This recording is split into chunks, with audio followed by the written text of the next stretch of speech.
Hi, my name is Jeff Langan. I taught for 12 years at the University of Notre Dame in South Bend, Indiana. My specialty is political philosophy and geopolitics. I would like to speak to you today about Russia, because obviously we're in the midst of a potential crisis with Russia, and I just thought it could be interesting for us to have a little bit of a historical background to understand where Russia is right now in the world, and also to understand that Russia in 2015 is not Russia in 1985. For many of us who grew up before 1989, we remember Russia as being the Soviet Union. There was a revolution in Russia in 1917.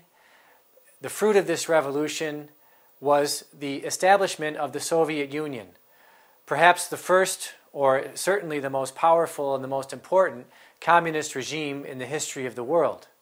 In 1989, between 1989 and 1992, the Soviet Union fell apart. And the Soviets themselves realized, the Russians themselves realized, that communism was no longer a feasible option for Russia.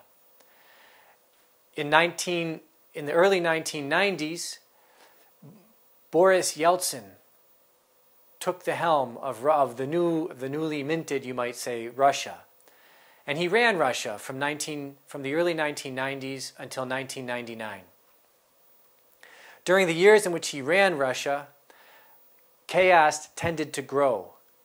There were a number of oligarchs that benefited, you might say, from the privatization of the Russian economy, but at the same time, these oligarchs began to build up their own private armies. By the time that Yeltsin left power in 1998, 1999, Russia was on the verge of civil war.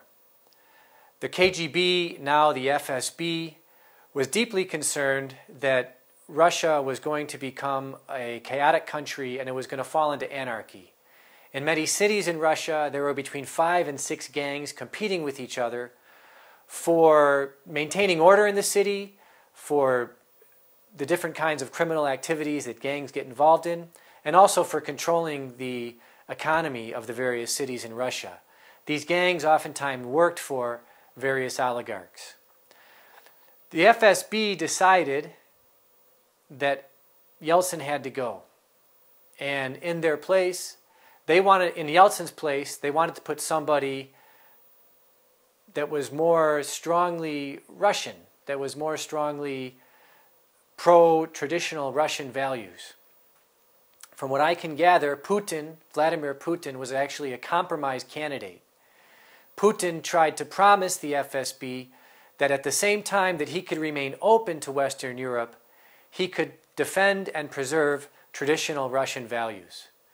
When Putin came to power, he kicked out a number of the oligarchs. Several of them went to London where they bought soccer teams. Other oligarchs he put in jail. In many cities, he reduced the criminal gangs from 5 or 6 criminal gangs to 1. Clearly an improvement, though not a perfect society. And then, following the advice of Alexander Solzhenitsyn, Putin tried to implement what Alexis de Tocqueville spoke about, what would be necessary in Europe, which was a gradual introduction of republican institutions. Alexis de Tocqueville thought that this process of introducing republican institutions in European societies would not imitate what happened in the United States. Instead, it would take generations, maybe centuries, to undo the institutions that were already in place and to replace them with republican institutions.